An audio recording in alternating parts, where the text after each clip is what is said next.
कुठेतरी गँगवर वाढत चाललंय पुण्यात, कायदा सुव्यवस्था राहिली नाही। पुणे शहरामध्ये उद्या मी पोलीस आयुक्तांना भेटणार आहे की पुणे शहरामध्ये काल ज्या पद्धतीनं एका गुन्हेगाराचा हत्या झाली, हे कोथरूड परिसर आहे आणि पुण्याची संस्कृतीमध्ये हा विषय बसत नाही आणि ज्या पद्धतीनं खून सत्र चालू आहे, कोयता गँगचे विषय चालू आहेत, यासाठी पोलीस आयुक्तांची उद्या माझी भेट आहे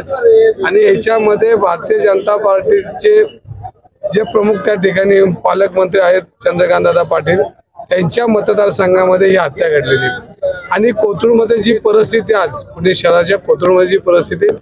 नागरिक भयभीत आहेत आणि याच्यावर जर या गुन्हेगारांना आळा बसवायचा असेल तर भारतीय जनता पार्टीच्या लोकांनी अशा गुन्हेगारांना राजकीय आश्रय न देता पुणेकरांच्या हिताचं पुणे सुरक्षित राहण्यासाठी काम करावं अशी आमची मागणी आहे। एकीकडे पाहिलं तर अजित पवार, दुसरीकडे चंद्रकांत पाटील एकमेकांना कुठेतरी कमी लेखण्यासाठी किंवा स्वतःचा दबदबा वाढवण्यासाठी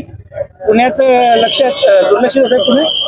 पुणे शहर, पुणे जिल्ह्याचे पालकमंत्री अजितदादा आहेत आणि चंद्रकांत दादा पाटील हे कोल्हापूरवरून पुण्यात आले, त्यामुळे पुण्यामध्ये जे काय चालतं, काय त्या छोट्या मोठ्या ज्या गोष्टी आहेत ह्या चंद्रकांत पाटलांच्या लक्षात येत नाहीत आणि त्यामुळे ते आता थोड्या दिवसाचे पावले द्या विधानसभेनंतर ते पुण्यातून जातीलच, पण अजितदादा त्याच्यावर लक्ष ठेवून आहेत आणि आमची मागणी अशी आहे की पुणे शहरातली गुन्हेगारी थांबली पाहिजे। चंद्रकांत पाटलांच्या उपस्थितीतच जे मोळ आहे त्यांच्या पत्नीला भाजपात प्रवेश दिला गेला होता। पुणे शहरामध्ये जे जे गुन्हेगार राजकीय आश्रय असणार आहेत त्याच्या बाजूने काम करत होते, कार्यकर्त्यांना